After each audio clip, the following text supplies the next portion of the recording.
അബ്രാഹത്തിൻ്റെ ഭാര്യ സാറ മരിച്ചു. അബ്രാഹം വൃദ്ധനായി. പിന്നെ അദ്ദേഹത്തിൻ്റെ ചിന്തയെല്ലാം ഇസഹാക്കിനെ പറ്റിയായിരുന്നു. തനിക്ക് വിശ്വസ്തനായ ഒരു ദാസനുണ്ടായിരുന്നു, എലയാസർ.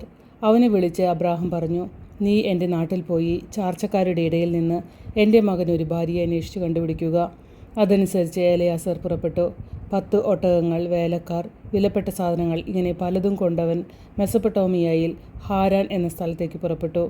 ഹാരാൻ നഗരത്തിന് സമീപത്ത് സ്ഥിതി ചെയ്യുന്ന കിണറ്റിൻ്റെ അരികിലേക്ക് അടുത്തപ്പോൾ എലയാസർ ഇങ്ങനെ പ്രാർത്ഥിച്ചു, എൻ്റെ യജമാനൻ അബ്രാഹമിൻ്റെ ദൈവമായ കർത്താവേ, ഇന്നെന്നെ സഹായിക്കണമേ.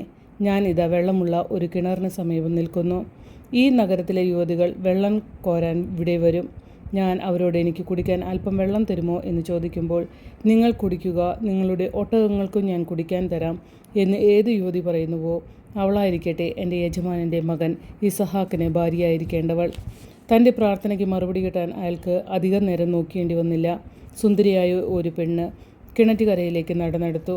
അവളെ കണ്ടപ്പോൾ തന്നെ എലയാസറിന് ഒരു സംതൃപ്തി തോന്നി. അവൾ വെള്ളം കോരിക്കൊണ്ട് തിരിച്ചു പോകാൻ തുനിഞ്ഞു.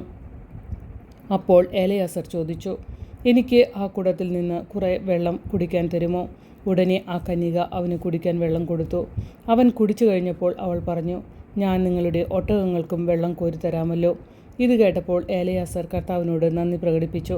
അവൾ കോരി ഒട്ടകങ്ങളെ കുടിപ്പിച്ചു.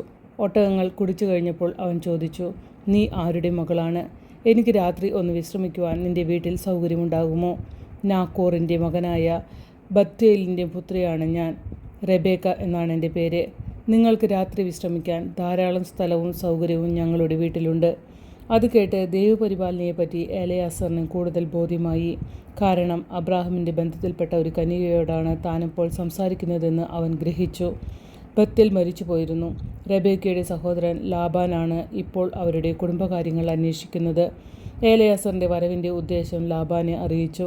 ലാബാൻ റെബേക്കയോടും മറ്റു കുടുംബാംഗങ്ങളോടും ആലോചിച്ചുകൊണ്ട് എലയാസറിൻ്റെ ആഗ്രഹത്തിൻപടി വിവാഹകാര്യം നിശ്ചയിച്ചു. റെബേക്കയ്ക്കും കുടുംബാംഗങ്ങൾക്കും എലയാസർ വിലപ്പെട്ട സമ്മാനങ്ങൾ നൽകി. എലയാസറും കൂടെയുള്ളവരും ഒന്നിച്ച് പിറ്റേ ദിവസം തന്നെ റെബേക്ക കാനാൻ ദേശത്തേക്ക് പുറപ്പെട്ടു. അവൻ അബ്രാഹമിൻ്റെ വീടിനോട് അടുക്കാറായപ്പോൾ ഇസഹാക്ക് ഇറങ്ങി വന്ന് അവരെ സ്വീകരിച്ചു. ഇസഹാക്കിനും റെബേക്കയ്ക്കും അന്യോന്യം ഇഷ്ടപ്പെട്ടു. റെബേക്കയോടുണ്ടായ സ്നേഹം കൊണ്ട് അവന് അമ്മ മരിച്ച ദുഃഖത്തിന് ശമനം കിട്ടി.